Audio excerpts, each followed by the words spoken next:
Sarah Brady of Ira and Far. I'm here just a few days before the 2024 UTMB with Germain Grangier. Germain, how are you doing? I'm good, thanks, yeah. Great, yeah, fast year since we last seen you here. Sorry, I didn't It was a very fast year since we last seen you here. Yeah. It was kind of one of my latest race, actually.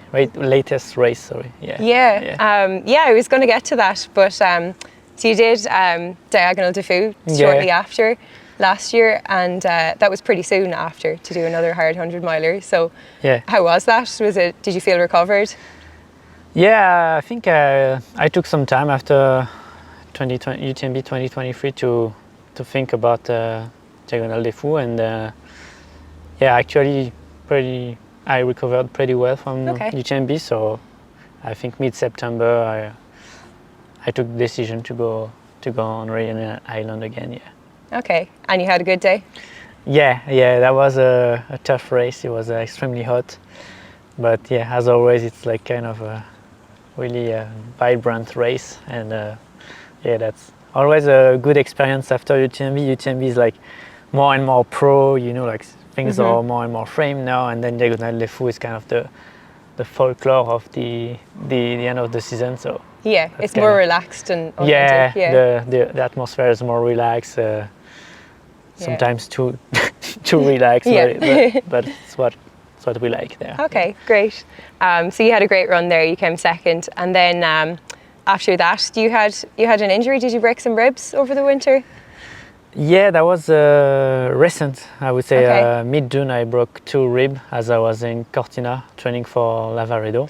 Oh no. And so I ended up not doing the race and take a little bit of time off. Not that much, honestly. I thought it would like stop me for longer, but I quickly biked, and then I stopped running 2 weeks more or less. So not too bad, Yeah, not a huge problem. No. So then before that, you took a longer break then from racing because you hadn't done much in the spring. Did you have other injuries, or did you just intentionally take a little time out? No, exactly. In the winter, recently I ski mountaineering most of the time. So from depends when the snow lands, but between the end of November and beginning of April, I don't run at all. Just be stung by a bee. Oh no! It's fine. I don't run for 5 months, so I have actually something like 20 days of ski mountaineering racing. So we have sometimes back-to-back racing days. We have the mountain races. Yeah. So I raced quite a lot for Skimo, so it's shorter version. It's like 2 to 4 hours.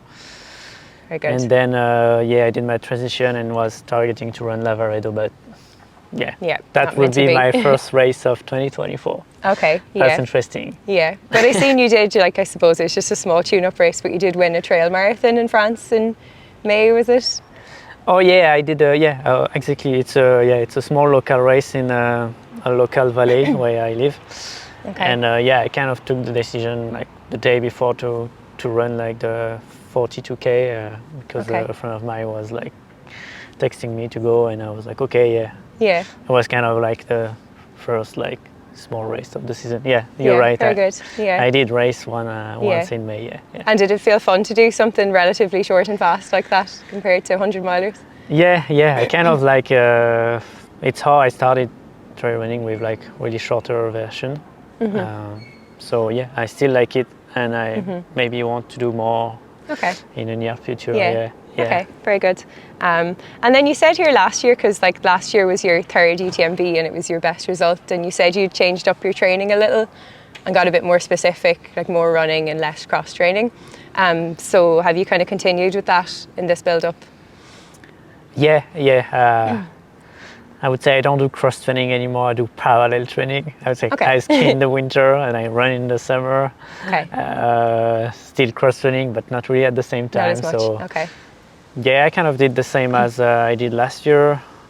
I felt like I trained a little bit more because I raced less. Yeah. And I had increased a little bit my running volume. Okay. And so similar. Similar, a little bit more of everything, and we'll see Yeah, very good. And then last year, like, it was such a strong result, but I'm sure you're probably hungry to keep improving, but was there anything from last year that you think you can do better this year, or anything in particular you're trying to work on? Yeah, I think I can improve a little bit my last part of the race, like from Champé to Chamonix. Try to be a little bit more fast in that part. So maybe it means saving a little bit more energy before, or like, or just be mentally a bit more engaged in the last part, because last year I was just more like, I feel like I was more protecting my podium spot because I never been on the podium. Yeah. I was not ready to really like go all out and maybe blow up in the middle. Yeah, so fair. Maybe this year I will try to do that. I think runners who find themselves in third place often get a little bit conservative. It's like, just stay here. yeah, it was kind of that, like, since I was just like, I was fifth the previous edition, so I was like, it's better. Yeah. Keep it safe. So we'll see. Yeah. Well, I suppose this year, when you've already had the podium, you can afford to be a little bit more aggressive at the end and see what happens. Yeah, it's often like that. You're more like willing to take risk when you have already done. Yeah. Okay. Very good. And will your nutrition plan be mostly the same as before? As I said, everything will be mostly the same, and then I try to improve a little bit my gear, like shave a little, some grams there, like have a little bit more nutrition dial. Everything a little bit more ready mentally. So we'll see. Just tiny improvements at this point. At this point you just like do your small kitchen and then see at the end of the day what it brings. Okay, great. And you've raced so many times here at UTMB, so this would be your fourth actual UTMB, and then you've done well at CCC and OCC in the past as well. So what is it about the UTMB festival that you keep coming back for more? I think my last 3 UTMB I was always doing a better time and ended up being in a better position. So you're still in the spiral of like you're improving, you don't know like where you can end up. So I feel like I had more to give, so I came back. Very good. And then there's a lot of the same men on the start list this year that you raced against last year, so who are you expecting to do well this year other than yourself? I guess all the same guys as last year for sure. And there's a lot of guys that people don't talk a lot about, like Spanish people, like Miguel Arsenio. Nobody really like talk about this guy, and he's super fast. It's a name I just thought about, but definitely a lot of underdogs, I would say. And there's some like first time 100-milers as well that would be interesting.